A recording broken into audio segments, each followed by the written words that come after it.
Shobha Karandlaje ಹೋದಲ್ಲೆಲ್ಲ go back ಬಿಸಿ ತಡ್ತಾ ಇದೆ. ಚಿಕ್ಕಮಗಳೂರು ಆಯ್ತು, ಈಗ ಬೆಂಗಳೂರು ಉತ್ತರ ಕ್ಷೇತ್ರದಲ್ಲೂ ಕೂಡ ಈ ಅಭಿಯಾನ ಹೆಚ್ಚಾಗ್ತಾ ಇದೆ. ಬೆಂಗಳೂರು ಉತ್ತರದಿಂದ ಶೋಭಾ ಕರಂದ್ಲಾಜೆ ಸ್ಪರ್ಧೆ ಎಂಬ ಚರ್ಚೆ ಹಿನ್ನೆಲೆಯಲ್ಲಿ ಇದೀಗ ಇಲ್ಲೂ ಕೂಡ ದಯವಿಟ್ಟು ಬೇಡ ಶೋಭಾ ಕರಂದ್ಲಾಜೆ ಅಂತ ಗೋ ಬ್ಯಾಕ್ ಶೋಭಕ ಅನ್ನುವಂತ ಅಭಿಯಾನ ಹೆಚ್ಚಾಗ್ತಾ ಇದೆ. ಚಿಕ್ಕಮಗಳೂರು ಮತ್ತು ಉಡುಪಿಯಲ್ಲಿ ಯಾವುದೇ ಕಾರಣಕ್ಕೂ ಬೇಡ ಅಂತ ಹೇಳ್ತಿದ್ದಾರೆ. ಅದಾದ ನಂತರ ಬೆಂಗಳೂರು ಉತ್ತರದಲ್ಲಿ ನಿಂತ್ಕೊಳ್ಬಹುದು ಅನ್ನುವಂಥ ಚರ್ಚೆ ಶುರು ಆಗ್ತಾ ಇದ್ದ ಹಾಗೇನೆ ಸ್ಥಳೀಯ ಶಾಸಕರಿಂದ ಭಾರೀ ವಿರೋಧವಾಗ್ತಾ ಇದೆ. ಸ್ಥಳೀಯ ನಾಯಕತ್ವಕ್ಕೆ ಒತ್ತು ಕೊಡೋಕೆ ಕ್ಷೇತ್ರದ ಶಾಸಕರು ಒತ್ತಾಯವನ್ನು ಮಾಡ್ತಾ ಇದ್ದಾರೆ. ಬೆಂಗಳೂರು ಉತ್ತರಕ್ಕೆ ಶೋಭಾ ಬೇಡ ಅನ್ನುವಂಥ ಸಂದೇಶ ರವಾನೆ ಮಾಡ್ತಿದ್ದಾರೆ. ಶೋಭಾ ಅಷ್ಟೇ ಅಲ್ಲ, ಹೊರಗಿನ ಯಾರಿಗೂ ಕೂಡ ಟಿಕೆಟ್ ನೀಡದಂತೆ ಮನವಿಯನ್ನ ಮಾಡಿಕೊಳ್ಳಲಾಗಿದೆ. ಶಾಸಕರ ವಿರೋಧದ ನಡುವೆಯೂ ಕೊಟ್ಟರೆ ತಟಸ್ಥ ನಿಲುವು ತಾಳುವಂತ ಎಚ್ಚರಿಕೆಯನ್ನ ಕೂಡ ನೀಡಲಾಗಿದೆ. ನೋಡಿ, ಶೋಭಾ ಕರಂದ್ಲಾಜೆ ಅವರು ಸಂಸದರಾಗಿ ಅನುಭವವನ್ನು ಹೊಂದಿದವರು, ಹಿರಿಯರು, ಈಗಾಗಲೇ ಬಹಳಷ್ಟು ಬಾರಿ ಪಕ್ಷದಲ್ಲಿ ನಿಂತ್ಕೊಂಡು ಕೆಲಸ ಕಾರ್ಯಗಳನ್ನು ಮಾಡಿ ಯಶಸ್ಸನ್ನು ಕಂಡಿದ್ದಾರೆ. ಆದರೆ ಈ ಚುನಾವಣೆಯಲ್ಲಂತೂ ಯಾವುದೇ ಕಾರಣಕ್ಕೂ ಅವರಿಗೆ ಟಿಕೆಟನ್ನು ಕೊಡೋದು ಬೇಡ ಅಂತ ಹೇಳ್ತಾ ಇದ್ದಾರೆ. ಉಡುಪಿ ಮತ್ತು ಚಿಕ್ಕಮಗಳೂರಿನಲ್ಲೂ ಕೂಡ ಬಹಳ ದಿನಗಳಿಂದ ಈ ಅಭಿಯಾನ ಶುರುವಾಗಿದೆ, ಗೋ ಬ್ಯಾಕ್ ಶೋಭಕ್ಕ ಅಂತ. ಇವತ್ತು ಬೆಂಗಳೂರು ಉತ್ತರದಲ್ಲೂ ಕೂಡ ಅದೇ ರೀತಿಯಾದಂಥ ಪ್ರತಿಕ್ರಿಯೆ ವ್ಯಕ್ತವಾಗ್ತಾ ಇದೆ. ಯಾವುದೇ ಕಾರಣಕ್ಕೂ ಟಿಕೆಟ್ ಕೊಡೋದು ಬೇಡ, ಇಲ್ಲಿಗೆ ಅವ್ರು ಬರೋದೇ ಬೇಡ.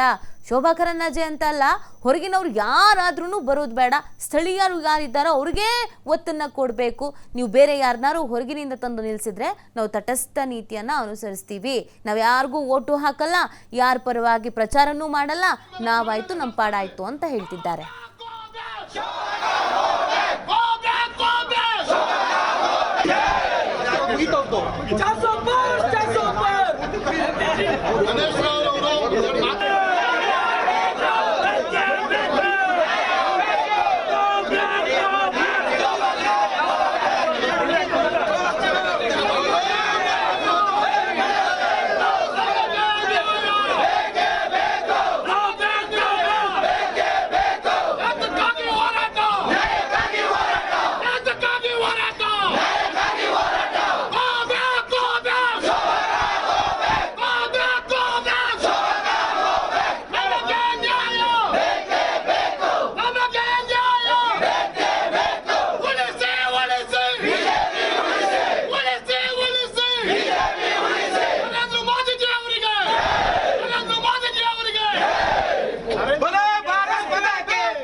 ಈ ಬಗ್ಗೆ ಮತ್ತಷ್ಟು ಮಾಹಿತಿಯನ್ನು ನೀಡ್ತಾರೆ ನಮ್ಮ ಪ್ರತಿನಿಧಿ ರಾಕೇಶ್. ಲೈವ್ನಲ್ಲಿ ಜಾಯ್ನ್ ಆಗ್ತಾ ಇದ್ದಾರೆ. ರಾಕೇಶ್, ಶೋಭಾ ಕರಂದ್ಲಾಜೆಗೆ ಪಾಪ ಎಲ್ಲಿ ಹೋದ್ರು ಗೋ ಬ್ಯಾಕ್ ಅನ್ನುವಂಥ ಬಿಸಿ ತಡ್ತಾ ಇದೆ ಒಂದು ಕಡೆಯಲ್ಲಿ. ಇನ್ನೊಂದು ಕಡೆಯಲ್ಲಿ ಬೆಂಗಳೂರು ಉತ್ತರದಲ್ಲಿರುವಂಥ ಪ್ರತಿಯೊಬ್ಬ ನಾಯಕರುಗಳು ಅಥವಾ ಸ್ಥಳೀಯ ಮಟ್ಟದ ಶಾಸಕರುಗಳು ಹೇಳ್ತಾ ಇರೋದೇನೋ, ಹೊರಗಿನವ್ರು ಯಾರೂ ಬೇಡ, ಇಲ್ಲಿ ಯಾರಿದ್ದಾರೋ ಅವ್ರನ್ನೇ ನಿಲ್ಲಿಸಿ, ಬೇರೆಯವ್ರು ಬಂದರೆ ನಾವು ಯಾರಿಗೂ ಓಟು ಹಾಕಲ್ಲ, ಯಾರ ಪರವಾಗಿ ಪ್ರಚಾರನೂ ಮಾಡಲ್ಲ ಅಂತ.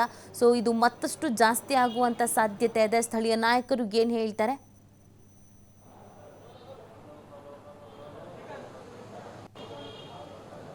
ನೀತಿ, ಬೆಂಗಳೂರು ಉತ್ತರದ ಲೋಕಸಭಾ ಬಿಜೆಪಿ ಟಿಕೆಟ್ನ ವಿಚಾರದಲ್ಲಿ ಮತ್ತಷ್ಟು ಕಗ್ಗಂಟು ಸೃಷ್ಟಿಯಾಗ್ತಾ ಇದೆ.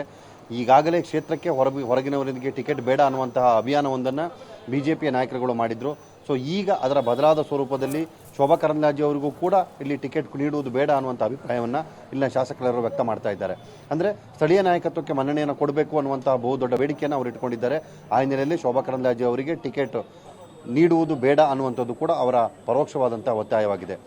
ಸ್ಥಳೀಯ ನಾಯಕತ್ವವನ್ನು ಬೆಳೆಸೋದ್ರಿಂದ, ಅಂದರೆ ಇಲ್ಲಿನ ನಾಯಕರುಗಳು ತಮ್ಮ ಪ್ರಭಾವಿ ವಲಯದ ವ್ಯಾಪ್ತಿಯೊಳಗೆ ಹೊರಗಿನವರನ್ನು ಕರೆದುಕೊಡೋದು ಬೇಡ ಅನ್ನುವಂತಹ ವಿಚಾರದ ಹಿನ್ನೆಲೆಯಲ್ಲಿ ಇಂಥದ್ದೊಂದು ಪ್ರಯೋಗ ಕೂಡ, ಅಂದರೆ ಒತ್ತಾಯ ಕೇಳಿ ಬರ್ತಾ ಇದೆ ಅನ್ನುವಂಥ ಮಾತಿದೆ. ಆದರೆ ಮೇಲ್ನೋಟದಲ್ಲಿ ನಡೀತಿರುವಂತಹ ಎಲ್ಲ ಬೆಳವಣಿಗೆಗಳಲ್ಲಿ ಶೋಭಾ ಕರಂದ್ಲಾಜೆ ಅವರಿಗೂ ಇಲ್ಲೂ ಕೂಡ ಟಿಕೆಟ್ ನಿರಾಕರಣೆಯನ್ನು ಮಾಡಬೇಕು ಅಥವಾ ಅವರಿಲ್ಲಿ ಸ್ಪರ್ಧಿಸುವುದು ಬೇಡ ಅನ್ನುವಂಥ ವಿಚಾರವನ್ನು ಮುಂದಿಟ್ಟುಕೊಂಡೇ ಅವರು ತಮ್ಮ ಆಗ್ರಹವನ್ನು ಮಾಡಿಕೊಂಡಿದ್ದಾರೆ. ಪರೋಕ್ಷವಾಗಿ ಇದು ಹಾಲಿ ಸಂಸದರಾದಂಥ ಸದಾನಂದ ಗೌಡರ ಪರವಾಗಿ ನಡೆಸುತ್ತಿರುವಂತಹ ಲಾಬಿ ಅಂತಲೂ ಕೂಡ ಹೇಳಲಾಗ್ತಾ ಇದೆ. ಆದರೆ ಶಾಸಕರುಗಳ ಅಭಿಪ್ರಾಯವನ್ನು ಪಡೆದೇ ಟಿಕೆಟ್ ಹಂಚಿಕೆ ಮಾಡಬೇಕಾದಂಥ ಅನಿವಾರ್ಯತೆ ಇರ್ತದೆ. ಅದನ್ನು ಮೀರಿದ ಪರಿಸ್ಥಿತಿ ನಿರ್ಮಾಣವಾದಾಗ ಅಲ್ಲಾಗುವಂಥ ರಿಸಲ್ಟಿಗೆ ಯಾವ ರೀತಿಯ ಪ್ರತಿಕ್ರಿಯೆ ವ್ಯಕ್ತವಾಗುತ್ತೆ, ಅದಕ್ಕೆ ನಾವು ಹೊಣೆಗಾರರಲ್ಲ ಅನ್ನುವಂಥ ಸಂದೇಶವನ್ನು ಕೂಡ ಈ ಬೆಂಗಳೂರಿನ ಶಾಸಕರುಗಳು ನೀಡಿದ್ದಾರೆ. ಅಂದರೆ ಬೆಂಗಳೂರು ಉತ್ತರ ಕ್ಷೇತ್ರದ ವ್ಯಾಪ್ತಿಗೆ ಬರುವಂಥ ಶಾಸಕರು ನೀಡಿದ್ದಾರೆ. ಸೊ ಈ ಹಿನ್ನೆಲೆಯಲ್ಲಿ ಬೆಂಗಳೂರು ಉತ್ತರ ಕ್ಷೇತ್ರಕ್ಕೆ ಬರಬೇಕು, ಚಿಕ್ಕಮಗಳೂರು ಉಡುಪಿ ಕ್ಷೇತ್ರದಲ್ಲೂ ಕೂಡ ಟಿಕೆಟ್ನ ಪಡೆಯುವ ವಿಚಾರಕ್ಕೆ ಸಂಬಂಧಪಟ್ಟ ಹಾಗೆ ವಿರೋಧದ ಅಭಿಯಾನವನ್ನು ಎದುರಿಸಿದಂತಹ ಶೋಭಾ ಕರಂದ್ಲಾಜೆ ಅವರಿಗೆ ಬೆಂಗಳೂರು ಉತ್ತರದಲ್ಲೂ ಕೂಡ ಇಲ್ಲಿ ಸ್ವಪಕ್ಷದ ಶಾಸಕರುಗಳ ಕಡೆಯಿಂದಲೇ ಈ ವಿರೋಧ ವ್ಯಕ್ತವಾಗ್ತಿರುವುದು ಬಹಳ ಹಿನ್ನಡೆ ಆಗ್ಬೋದು ಅನ್ನುವಂಥದ್ದನ್ನು ಕೂಡ ಹೇಳಲಾಗ್ತಾ ಇದೆ. ಆದರೆ ಸನ್ನಿವೇಶ ಮತ್ತು ವರಿಷ್ಠರ ನಿರ್ಧಾರದ ಮೇಲೆ ಟಿಕೆಟ್ ಹಂಚಿಕೆ ಆಗಬಹುದು. ಸೊ ಎಲ್ಲವನ್ನ ಪರಿಗಣನೆ ಮಾಡಿ ಯಾವ ರೀತಿಯಾದಂತಹ ನಿರ್ಧಾರವನ್ನು ವರಿಷ್ಠರು ತೆಗೆದುಕೊಳ್ತಾರೆ ಅನ್ನೋದರ ಮೇಲೆ ಅವರಿಗೆ ಟಿಕೆಟ್ ಹಂಚಿಕೆಯನ್ನು ಅಥವಾ ಆ ಕ್ಷೇತ್ರದಿಂದ ಸ್ಪರ್ಧೆ ಮಾಡೋದಕ್ಕೆ ಅವಕಾಶವನ್ನು ಮಾಡಿಕೊಡ್ತಾರೆ ಅನ್ನೋದನ್ನು ಕಾದು ನೋಡಬೇಕಾಗುತ್ತೆ ನೀತಿ. Okay, thank you Rakesh. ತಮ್ಮೆಲ್ಲ ಡೀಟೇಲ್ಸ್ಗಾಗಿ